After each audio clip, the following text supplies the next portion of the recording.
you're into Black history, you're in the right place. I have accumulated many books over the years pertaining to Black history. Books from a plethora of Black authors referencing Black art, Black inventions, Black educators, Black everything. So, with no further ado, I'd like to show you the first book. This book is titled Understanding Negro History.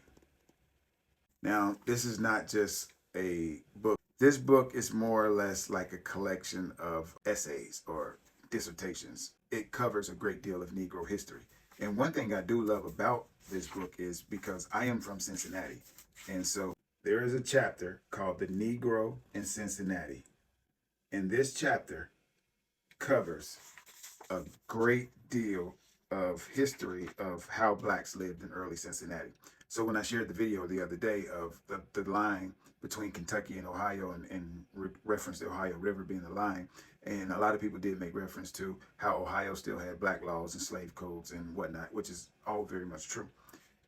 But this book covers a lot of factual information in that chapter referencing those things. It talks about the biggest problem with the Negro in the United States. It highlighted a very, very important point, which is why white America don't like to deal with or talk about Black America and the Black experience, because that's where they fail.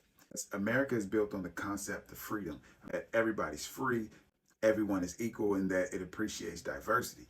And then it comes to the blacks or the Negroes, and all of that goes away.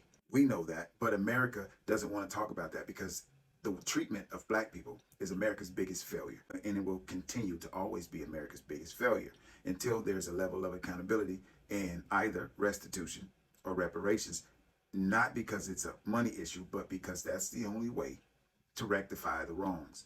That is the only remedy that will be applied, because we'll never be able to change the ideology of the most ignorant people in this country and run this country. This is a collection of essays that I think is very imperative to your history and to a lot of black history, and it has factual dates, data, and information that will be very pertinent to if you are writing a black history story, a book, or anything where you need knowledge and information pertaining to the Negro history, or to see things like that from a different perspective.